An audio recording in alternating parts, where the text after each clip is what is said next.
प्रेक्षकांचं पुन्हा एकदा स्वागत. आज आपल्या सगळ्यांना एक दुःखद बातमी कानावर आलीच असेल की ज्या डॉक्टर बाबासाहेब आंबेडकर यांचं इंदू मिलमधील स्मारक जे उभं राहत आहे त्याच्यामधला जो स्टॅच्यू उभारण्याचं काम ज्यांच्याकडे देण्यात आलं ते जगविख्यात शिल्पकार राम सुतार यांनी वयाच्या 100व्या वर्षी अखेरचा श्वास घेतला. 100 त्यांची पूर्ण झालेली होती. 101 त्यांच्या वयाचं वर्ष सुरू असतानाच दिल्लीच्या जवळ असलेल्या नोएडा येथील निवासस्थानी त्यांनी शेवटचा श्वास घेतला.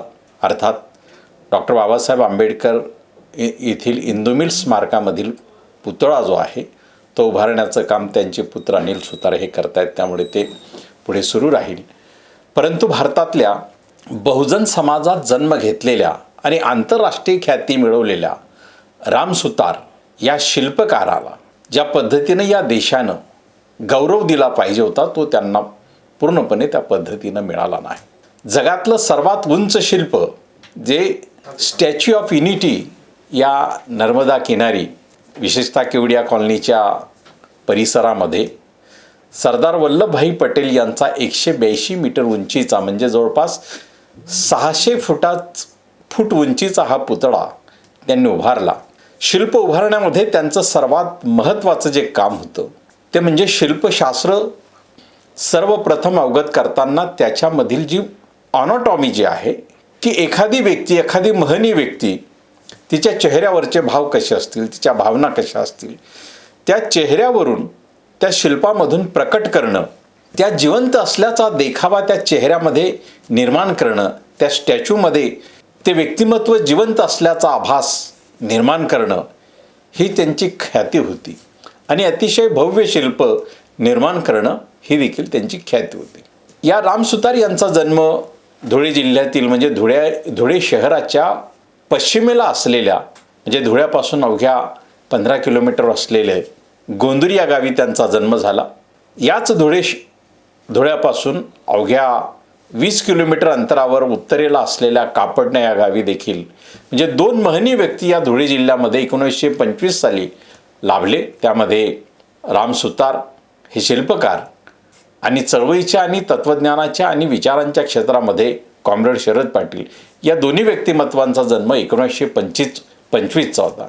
कॉम्रेड शरद पाटील 2014ला म्हणजे वयाच्या 89व्या वर्षी गेले. राम सुतार यांच्याविषयी त्यांना नेहमीच एक अप्रूप होता आणि राम सुतार यांच्या शिल्पकलेविषयी स्वतः शरद पाटील यांनी भरभरून बोललेले आहेत, त्यावर लिहिलेले आहे.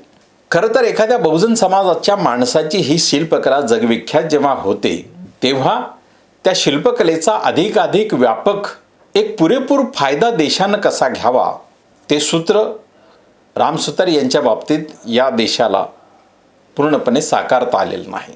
1959मध्ये राम सुतार यांनी धुळे किंवा महाराष्ट्र सोडून पूर्णपणे दिल्ली निवासी ते झाले आणि नोएडा इथं त्यांनी 1964मध्ये आपला स्वतंत्र एक प्रकारे त्यांनी एक प्रयोगशाळा उभी केली, आपला स्टुडिओ उभा केला आणि या स्टुडिओमधून त्यांनी जवळपास 8000 शिल्पांची निर्मिती केली.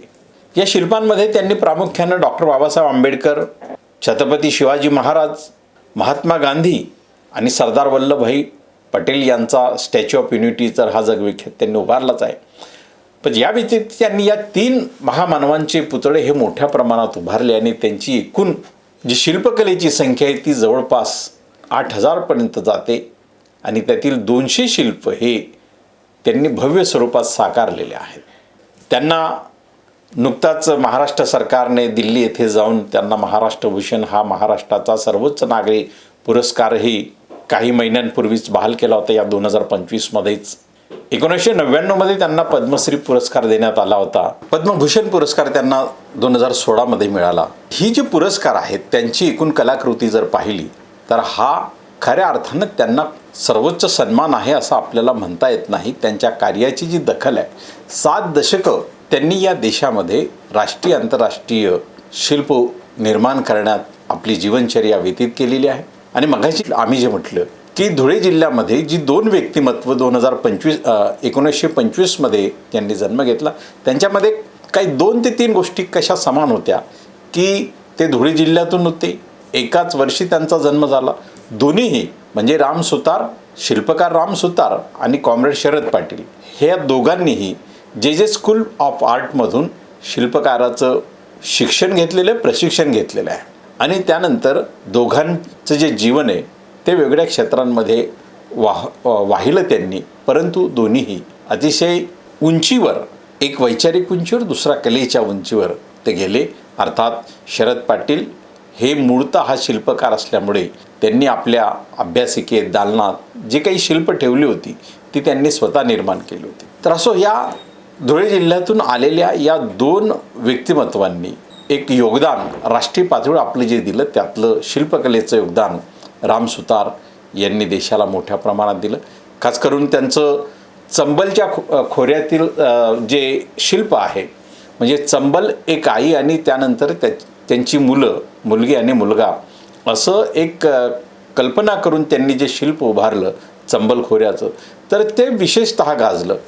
त्यानंतर महात्मा गांधी यांना अहिंसेचं तत्त्व महात्मा गांधी यांचं असल्यामुळे आणि हे अहिंसेचं तत्त्व हे बुद्धापासून आलेलं या देशामध्ये आणि बुद्ध हे विपश्यनासाठी जाणले जातात. त्यामुळे अहिंसा, महात्मा गांधी यांचं व्यक्तिमत्व अहिंसेशी निगडीत करीत असताना ते ध्यानस्थ अवस्थेत, विपश्यनाच्या अवस्थेत ते कसे येतील अशा पद्धतीचं शिल्प, एक अनोखं शिल्प राम सुतार यांनी निर्माण केलं होतं. महात्मा गांधी यांचं विपश्यना अवस्थेतील जे काही शिल्प आहे ते निश्चितपणे त्यांच्या इतर शिल्पांपेक्षा वेगळं आहे. छत्रपती शिवाजी महाराज यांचा संसदेतील पुतळा देखील त्यांनी निर्माण केला. त्या ॲनाटॉमी जी आहे त्या पुतळ्याची जे बारकाई जी आहे आपण जी म्हणतो शिल्पामधली, की तो उठून जिवंत तो भासावा अशा प्रकारचा जो भासमान आकार त्या शिल्पाला जो दिला जातो ती त्यांची विशेषतः ख्याती होती. आणि अगदी त्यांच्या जीवनाच्या शेवटच्या काळामध्ये त्यांना जे जागतिक स्तराचं स्मारक डॉक्टर बाबासाहेब आंबेडकर यांच्या दादर येथील इंदू मिलमध्ये निर्माण केलं जात आहे, येथील पुतळा देखील डॉक्टर बाबासाहेब आंबेडकर यांचा भव्य पुतळा उभारण्याचं काम त्यांच्याचकडे होतं. गेल्या 6 डिसेंबरच्या काळातच वेळी त्या ठिकाणी डॉक्टर बाबासाहेब आंबेडकर यांच्या पुतळ्याचे जे बूट आहेत ते त्या ठिकाणी रोवले गेले त्या शिल्पाचं. आणि रामजी सुतार यांचं म्हणजे 17 डिसेंबरच्या रात्री म्हणजे 18 डिसेंबरला त्यांनी या जगातून अखेरचा श्वास घेतला, या जगाचा निरोप घेतला. अशा या जगाच्या महान शिल्पकाराला विनम्र अभिवादन. धन्यवाद.